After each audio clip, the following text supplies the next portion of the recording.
We got some guys getting healthy. Flaherty rehab. O'Neill will go on to rehab. Dylan Carlson going on a rehab. But right now, getting through the Chicago series, they're going to have maybe a little pitching situation. Not necessarily a hot take, but I have to say I'm pretty impressed by Nick Whitgren and the fact that he's been able to come in some pretty bad situations here lately and at least help out the bullpen. I feel like that's encouraging for the Cardinals bullpen.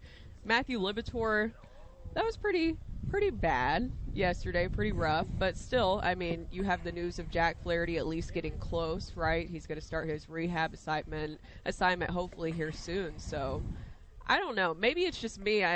Maybe I'm just being hopefully optimistic that things will kind of turn around here soon. I don't know. I'm not that worried about the pitching staff just yet.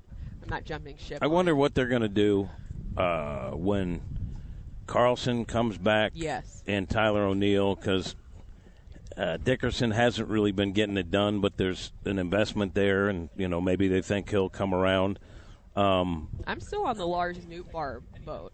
I like Lars Nootbaar. Everyone likes Lars. He brings it feels like contagious energy out there. Do you feel like that as well? I see him in the clubhouse, and he seems like a veteran in there, like he's part of it, No, I'm sorry. Charlie was playing footsie with me, and I was like, "Is Brooke like what's going on?" That was it was Charlie playing footsie with me, Brooke. It was very weird. I was uncomfortable for a second. I thought it was part of the table. I was like, "What do you guys?" Jim and I are having like a serious Cardinals discussion over here. No, I thought I was touching. Footsie. No, I thought I was touching a part of the table, and it was Cam's. No, it was my. I'll be honest with you, Charlie. When we were talking about that football scene in the new Top Gun, I think you might have got a little amorous. I don't know. He's playing footsie with me. I thought it was something that Jimmy said that he wanted me to chirp him. Tell you that Miles Teller. I mean, I saw him in that movie where he was the drummer.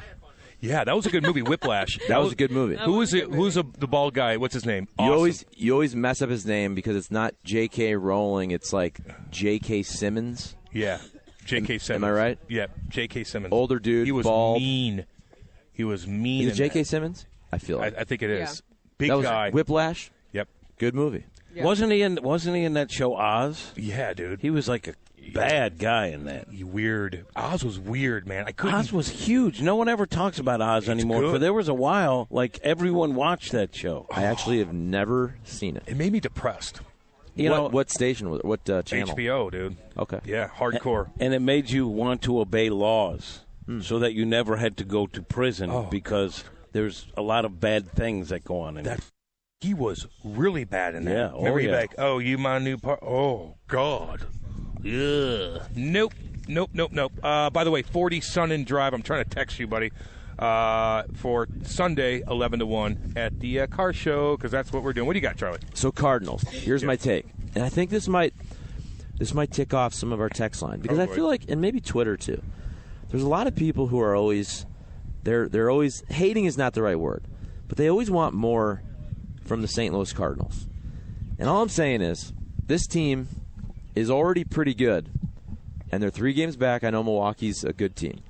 But this team is already pretty good without Jack Flaherty, with Steven Matz being out, and essentially 2/3 of your outfield injured. Yep. And all I'm saying is when they get healthy, and some of these guys like Brendan Donovan, Yepez, they become super utility weapons.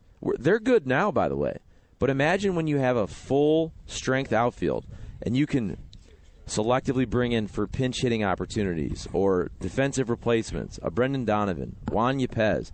I think Dickerson is going to be gone in the next month. I think when O'Neill and Carlson come back, if you look at when they got rid of Ty Wigginton, and that was a 2-year deal, he played his last game early July. He doesn't produce. I think he's gone. These outfielders get healthy. But I think if the Cardinals can get healthy and stay healthy, they are going to win a ton of games. Yeah. They are really, really good. I think the key, for me anyway, is O'Neill. Because one of the things they're missing, like they had a stretch where it was Edman and Goldschmidt and Arenado was the only, like, they always talk about connecting the lineup top to bottom. And they didn't have that connection. They did when they had O'Neill in the middle, and they obviously, even when he was healthy, he wasn't producing. If he can come back and start hitting like that, I agree. And then you can utilize the Yepez and Donovans. And let's not forget that Gorman has a back issue that is a little, I guess, a little bit more than we were first let on, but it's something he's been dealing with. We got to keep an eye on that. But that's another talented bat that they have in the mix. Matt was throwing a bullpen, I don't know, yesterday, so he's on his way back. Like I agree with you, Charlie, and I don't think that would tick off anyone because I think what you said is true. I think too. That's why I said I just don't feel like I'm panicking just yet because we've seen time and time again, especially after the All-Star break for the Cardinals, then things just seem to click. So it seems like it's almost perfectly, you would think, aligning to that where pitcher's back healthy that you need. Flaherty possibly coming back here soon and all that stuff. So it feels like you would think things are aligning, and they're already pretty good, and they have a lot of young talent. And I feel like that is really exciting to see as well. Even in the minors, you have guys tearing it up that could be playing for a major league team. I don't know if you guys have seen, is it Burleson? Yeah. That's just absolutely killing it in the minors right now. So it's like there's talent everywhere. Even if somebody goes down, you have plenty to come in and fill in that depth. And Paul DeJong is starting to pick it up at AAA. And look, whatever you say about Paul DeJong, and I know he's far removed from being productive offensively, in my opinion, he's probably the best fielding shortstop we have in the system, right? Now, I think Edman could be that if he's a regular shortstop, so I'm not worried about that. But I think the defense that we got from Paul DeJong is probably better than what we've seen lately without him. So I wonder if DeJong, if he starts hitting again, is somewhere in the mix, and that kind of shakes up everything because instead of not having enough, which we've seen, right, now you may have too many pieces. And at the trade deadline, you bring back Matt Carpenter. Oh, you love it. I just love drama. Yeah, I know.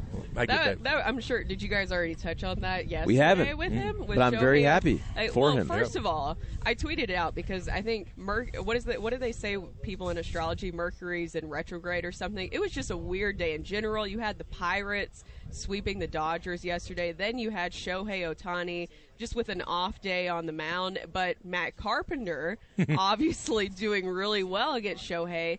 That was pretty good to see. And I was just looking at Twitter, and people were kind of like, oh, here we go again. Another former Cardinal doing really well. I feel like we see this, time and time again. People were so upset at Matt. No one can say, shouldn't have dumped him. Because everyone, on Twitter, social media. They bash him good. But here's the thing. I read something in one of the papers. No, I think it was Ben Fred had an article about Matt Carpenter coming. I looked at his numbers. He's got 3 homers, but he's hitting 188. Oh. He's had a few homers, which is good. But if you look at his batting average and some of the other numbers, and it's such a small sample size to say I hope he's back because I like him, and I think it's hilarious to see him without the beard, and he's the nicest guy. But I wouldn't say that he's back yet. You don't know that. It's good for his career, though, if this is the end. The fact that he got back to the big leagues. Hit a couple bombs. Yeah.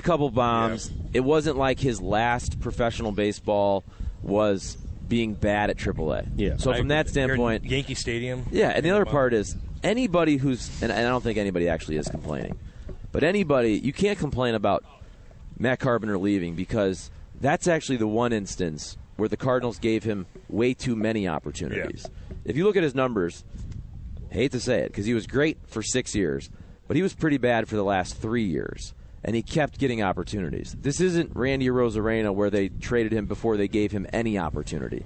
Matt Carpenter was getting at bats far past the time he should have. They were just, I feel like the Cardinals were just high on the salsa, on the Matt Carpenter salsa. And that nice contract. Will that salsa get you high? No. Oh. Well, if you mix in your own little special cilantro. Those shrooms that they're finding. I know. I heard up. You guys were talking about shrooms. I was this guy. I know. Yeah. Okay. If I had shrooms, mushrooms, get you high. No. I was talking about people out by me. Up in the woods. Up in the woods. That's a thing. Because I live in the woods, by the way, Brooke. They find these mushrooms, and they're actually very expensive, and you eat them. Do they hunt them? They hunt them. There's like a whole community of people that they don't get you high. Are they called morel or moral? Yeah, those are really, it's a really thing. Good mushrooms. And how good can they be, though? No, you haven't had them before? Okay, go to Katie's Pizza, and they have a morel pizza. Amazing. It's so good. It's delicious. I like mushrooms, don't get me wrong, but am I going to go out there and get bit by a copperhead picking mushrooms. Or stabbed, apparently. They stab each other over these things because they're so valuable. Stab each other. I'm not kidding you. It's like Pokemon. I'm not kidding you.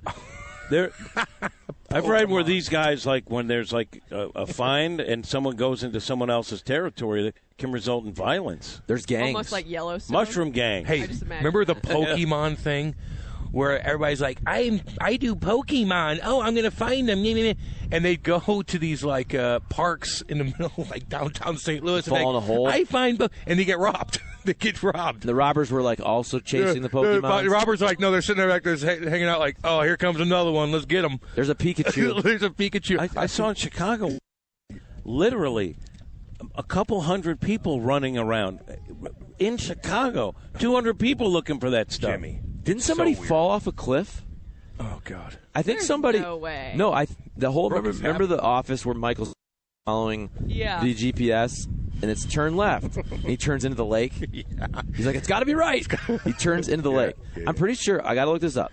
I'm pretty sure somebody followed a Pikachu, either fell into a hole or like fell off a cliff. But what do you do with it? I don't know. Do you make money? Is that just one of those stories that parents tell their kids to scare them from playing the games? I think people actually died over this. I've heard weird things about this Pokemon thing. I kind of feel like I don't know. My grandmother did that to me once to just kind of keep me from doing things I shouldn't. Like she told me a kid died on one of those little escalators. You know, like how kids just want to stick their hands in it. She's like, a kid died doing that, and I never did it again. That probably happened. Thank you. I was going to say that probably because they got their shoestring. But it is true that the Segway inventor drove a Segway off a cliff. We vetted and verified that. We vetted and verified that. That's true. No Brooke, what do you think way. about those Segways? Would you get on one of those Segways like, yeah? I've done it once, and it makes me really nervous. Yeah. I don't know. I always feel like I'm falling for it. He really died doing that? Yeah. Doing what he loved, though, right? Well, I mean, I don't know. I shouldn't laugh. I think there's a cliff there. Yeah. I think he loved chicken parmesan too, but that didn't factor into a lot his of chickens death. died somewhere. I think it was in Indiana. I think 50,000. But go ahead. Here we go. So this article has a bunch of people. God. Here we go. 2 men walked off a cliff to catch Pokemon in 2016. That's sad. Men. While playing Pokemon Go, the man had fallen 75 to 100 feet, but somehow managed to survive. The firefighters had to come, so both players taken to the hospital. They did not die, but you have people who basically were robbed, ran into trees with their cars because they were distracted, stabbed while playing, man gunned down while playing in San Francisco. Yeah. And then Splashback says people walking into traffic, too. Like, so you catch Pokemon, what does he do for you? Does he cook you dinner? Do you get money? I don't know. Show people things? I think it went out of style. I don't. And grown men are doing. Grown-ass men are finding Pokemon and capturing them for no money. Didn't Harrison My wife Bader? Like, what? Wasn't this a thing? Didn't Harrison Bader try to sell some Pokemon cards? Oh. There was an article written about this. Happy birthday, by the way. You remember this? Happy birthday. I remember some about it. A couple but years back. I did not touch on it. I think for kids, like the Paul brothers. Yeah. The Paul brothers, one of them That's bought a Pokemon set of cards for some crazy like $2.5 million. I'm not joking. Isn't that crazy, though? I wish I would have held on to my Pokemon cards. You had some? Oh, yeah. I never got into Pokemon. Me neither. It was a different era. You had baseball cards. You had hockey cards. I had hockey cards. They're all worth nothing now. Yeah, but these were adults chasing them around, though. Thank you. Like, they're 50-year-old men. Well, there was a difference between the cards and then what was it, Pokemon Go or whatever it was? Was it essentially a virtual video game? Yeah. Remember Pogs? Oh, yeah. Pog? That was my little brother. He's 33. He played them. Yeah, Slammers.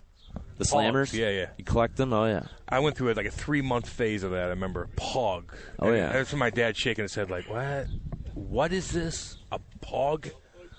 Did you ever go through that with Tyler? Like, does he go through those weird stages with toys? And you're like, okay, I'll get you. He loved Matchboxes, and then he loved monster trucks. That's cool, though. And then there was a couple little things like these spinner tops. I forget battle things, whatever. Yeah. But then mostly it's been sports since then. That's the way to go.